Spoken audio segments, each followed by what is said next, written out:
Just another deadlift session.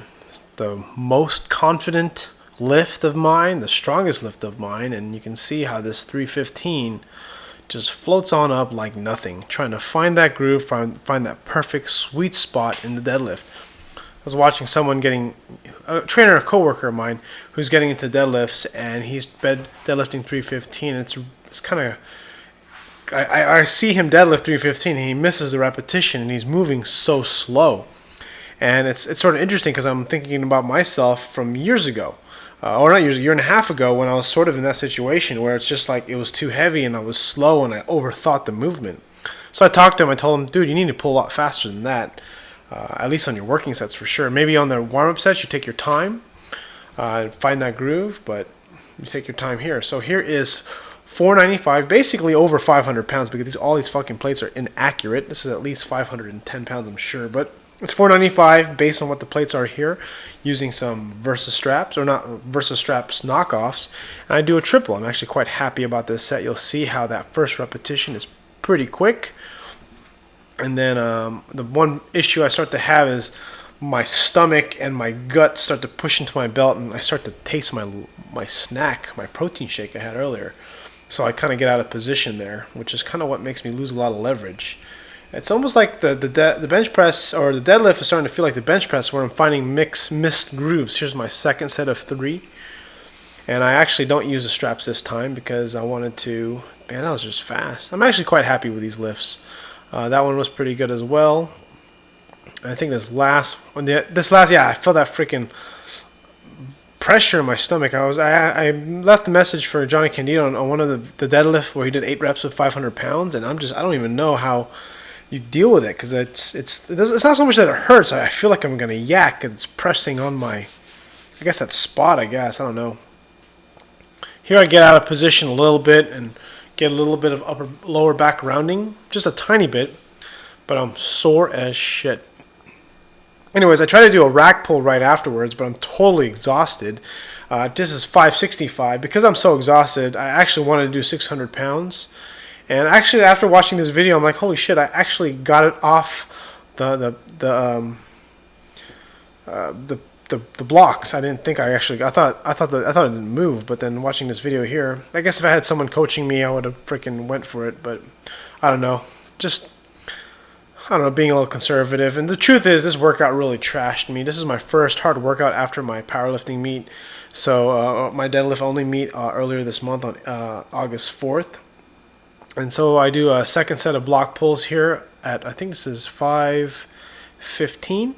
Yeah, this is 515 pounds for a second set of block pulls, which felt pretty good. You can see me there. Again, I get that pressure in my stomach where my food wants to come back up. It's not really like I'm nauseous or anything. It's just like it's pressing in, I don't know, my digestive tract, I guess. I don't know. Comment below if you ever experienced this, because I don't know how to fix it. Maybe my belt's too high. I might need to lower it anyway.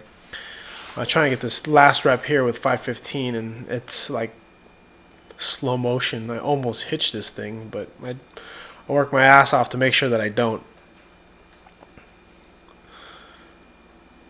So here are some deficit stiff-legged deadlifts, or maybe you can call them Romanian deadlifts because my legs aren't quite that stiff. This is 425, and it does move pretty fast, but I can tell you that my lower back is rounding, or the top of my lower back is beginning to round, and it's definitely taking a toll on my ability to create pressure on my belt. So I dropped down to 385, and this moves a little too easy. So in hindsight, I probably could have took just a little bit longer of a break and just maybe finished at 425, or maybe just dropped down to 405 instead. And I just realized I did a third set here too. I kind of want to focus on these deficits a little bit more and add them into my program. That way I can improve my hamstring flexibility. I want to be able to reach the bar in a good position without having to get too much of a forward knee bend. That way my hips have better positioning. Dan Green mentioned this a lot, that stiff-legged deadlifts was the way for him to get flexible. And if you ever watch his videos and you really pay attention to how he lifts, he is really, really flexible. I mean, he can get into the position he needs to get into all the time. Here's some pause deadlifts. And by now I just feel like garbage. But just back to talk about Dan Green.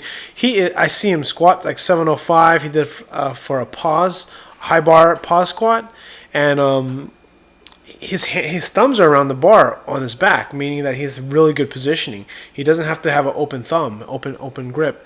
Obviously his sumo is very, very wide. We are the same height. Obviously he's like 60, 70 pounds heavier than me, but I might actually be like a half an inch taller than him. But the thing is that he's very mobile. He's very flexible, and he can. And that's kind of one of the things I think about him that makes him able to break all these records and get strong really fast, is because he's able to stay fairly injury-free, because he moves so well. I mean, you think about this, taking it to CrossFit a little bit, to Rich Froning, someone who's the best in the CrossFit world, is that he's able to stay injury-free because he also moves really well. And I think that's like one of the main things I kind of want to promote the most, is that focus on moving well. That way you can always keep lifting, and that way you can always stay strong, and that way you can always feel good. Because I think sometimes that's really what the problem is that people don't move good, and then they end up sacrificing technique. So anyways, thanks for watching. I'll see you guys on the next video.